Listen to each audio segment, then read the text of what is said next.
So how many ways are there to rearrange the letters in the word Mississippi?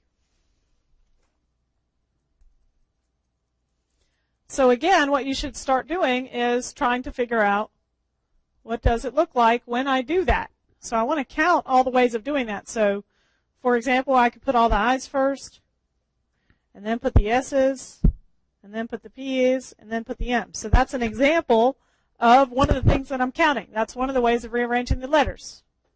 Mississippi is one of them, right? So you should remember that the basics of counting is, in fact, what you really want to do is make a list of all of them and count them. But it's just like truth tables. Making lists is painful. So what we want to do is try to characterize the list so we don't have to make the list. We just know what the list looks like. And then once we know what the list looks like, we can count it.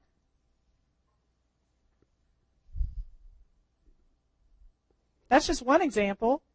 There's also the examples of still leaving all the letters together, but changing the orders of them, right?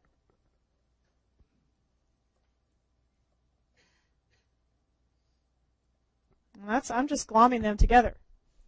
So this one's tricky. So how do we get started with this problem?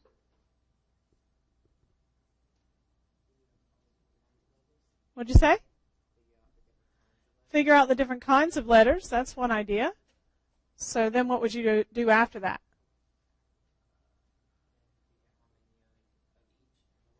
Okay. So we'll figure out the kinds of letters and how many of each.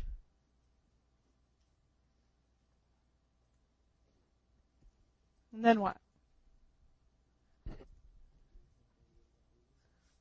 Do the same thing we did in the previous one.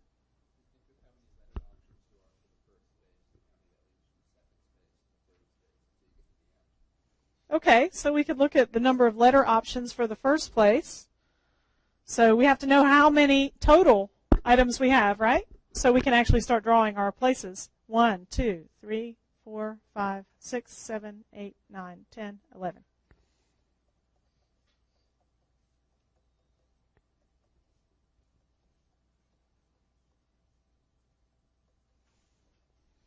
Okay, so we know that all of our strings are going to have 11 things in them.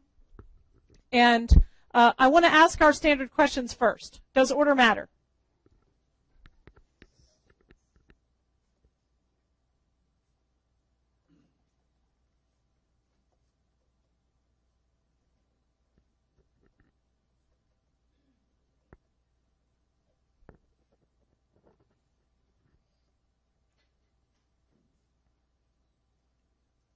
Is there a replacement?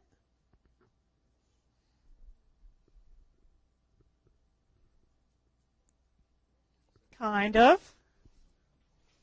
Now you see why just memorizing some formulas and saying, if I have this and this, then I do this. It doesn't work. You need to draw a picture. You need to start characterizing what you're going to do. Now, I don't like this problem because there is replacement, right? Sometimes. So let's pretend there isn't any. So almost always when we want to solve a problem, we need to transform it into something that we know and like solving, right? So remember when we did our proof that square root of 3 was irrational? We were like, we don't like these square root things, and we don't like fractions? So we just get rid of them, right? So I don't like the fact that these letters are different. So I'm going to get rid of that fact. I'm going to number them. This is going to be I number 1. That's going to be I number 2. That's going to be I number 3 and 4. And again, I'm also going to label all of those. So now all the letters are distinct. Now that the letters are distinct, does order matter? Yes, it totally does because all the letters are different. So yay, I got rid of that. Is there a replacement? No, because I'm going to use every one of those letters exactly once. So I'm solving a partial problem to begin with. And then when I solve that, when I've actually done that, I'm going to fix it. So now that we have this, how many choices are there for blank number 1? 11. How many choices for blank number 2? 10. And we know the rest of the answer, right? Because each time I choose one, there's one less to choose. since they're all distinct and I'm not doing any replacement. So this is 11 factorial different ways. But we're not done, because sometimes when I choose where to put an S, I've actually counted. So every time I choose the S's, there's how many orderings are there, of all the S's. So I have 4 S's. So each time I have my 4 S's distributed, I actually have counted every single way of rearranging S1, S2, S3, and S4. How many ways are there to rearrange S1 through S4? There's 4 factorial ways to arrange those. And how many ways are there to rearrange all the I's? 4 factorial. And how many ways to rearrange all the P's? Is that all the letters? Except for M, yeah, but M, there's only one way, right? Because we only have one M. So for every one of these 11 factorial, each one of them has 4 S's in them. And all those different 4 factorial ways of writing the S's are counted separately. So if I divide this by 4 factorial for those S's, then I've actually gotten rid of all the orderings of the S's. If I also divide by 4 factorial for all the reorderings of the I's and by the reorderings of the P's, then I've got my final answer. Because every single representation now has the S's. It's only counted once for the S's being in particular positions, and it's only counted once for the P's being in particular positions. So let me show you an example of what I mean. So let's just consider this string right here and all the different ways it would have been counted just with our 11 factorial method.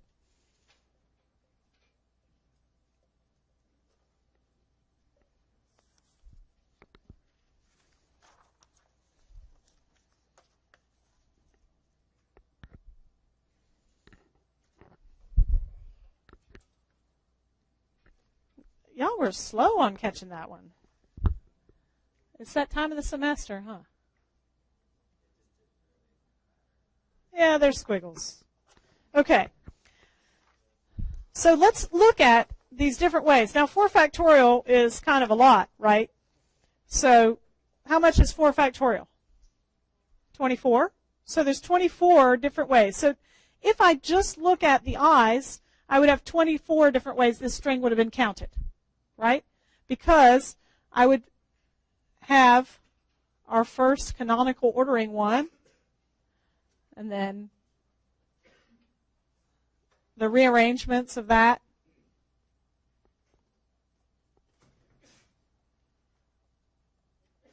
There's a whole bunch of them, right?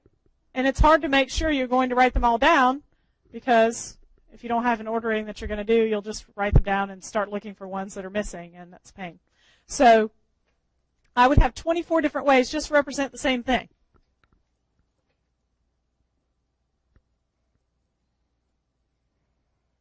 The same thing here, 4 factorial ways to represent those orderings, 2 factorial ways to represent those, and just 1 factorial for that one. So in fact, we are dividing by a 1 factorial as well, because that's how many M's there are, but 1 factorial is equal to 1. So we didn't put it there, but you can also put it there and it will not be wrong. So for all the different letters, so anytime I'm talking about a rearrangement, the top number is going to be a factorial, which is how many letters you've got.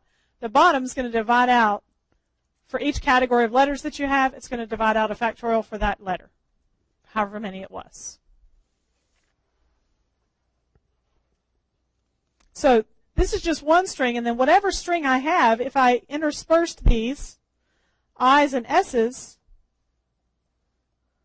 that one will also have 4 factorial ways for the I's, and 4 factorial ways for the S's, and 2 factorial ways for the P's. And again, 1 factorial for the M's.